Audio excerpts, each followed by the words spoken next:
कार्तिक पूर्णिमा के पावन अवसर पर बुधवार को काशी में गंगा घाटों पर आस्था का जनसैलाब उमड़ पड़ा। 80 से लेकर दार्शुमेध और राजेंद्र प्रसाद घाट तक श्रद्धालुओं की भीड़ गंगा में डुबकी लगाने के लिए उमड़ती रही। भोर से ही घाटों पर स्नान करने वालों का तांता लग गया था। मंगलवार की शाम से श्रद्धालुओं के आने का सिलसिला शुरू हो गया था। बुधवार की सुबह जैसे ही सूर्य की पहली किरण गंगा पर पड़ी, वैसे ही आस्था का महापर्व अपने चरम पर पहुंच गया। गंगा में डुबकी लगाकर श्रद्धालुओं ने भगवान सूर्य को अर्घ दिया और कार्तिक स्नान का पुण्य कमाया। गंगा घाटों पर सुरक्षा के सख्त इंतजाम किए गए हैं।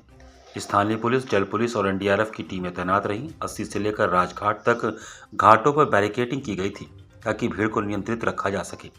भीड़ के कारण शहर के कई इलाकों में जाम की स्थिति भी बनी रही। डीसीपी काशी जोन गौरव वंशवाल ने भोर 4 बजे से ही गोदोलिया चौराहे पर मोर्चा संभाल लिया। शहर में ट्रैफिक डायवर्जन लागू किया गया और घाटों की ओर जाने वाले रास्तों को 4 पहिया वाहनों के लिए बंद कर दिया गया। गंगा गोमती संगम पर भी बड़ी संख्या में श्रद्धालुओं ने स्नान किया।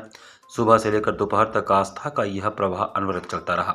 प्रशासन ने श्रद्धालुओं से अपील की है कि वे निर्धारित मार्गों का उपयोग करें और घाटों पर व्यवस्था बनाए रखें। साथ ही साथ नदी किनारे अधिक भीड़ न करने और पुलिस के निर्देशों का पालन करने की भी अपील की गई। कार्तिक में तुलसी का पूजन और गंगा स्नान, आकाश दीप, ये सब का वर्णन शास्त्रों में आता है।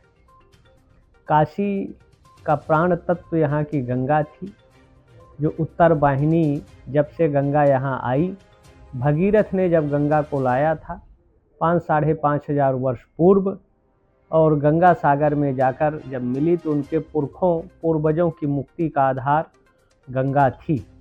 कार्तिक पूर्णिमा में पंच कर्मेंद्री, पंच ज्ञानेंद्री, 11वां मन को एकाग्र कर अगर स्नान किया जाता है तो भिद्यते हृद ग्रंथि छिद्यते सर्व संशया, उसकी अविद्या की ग्रंथि का भेदन होता है, सात्विकता का अभ्युदय होता है, तामसी राजसी प्रवृत्तियाँ मनुष्य की समाप्त होती हैं, जिससे वो शांति का अनुभव करता है, टेंशन फ्री होता है और किंचित धीता गंगा जल लव कणिका पीता।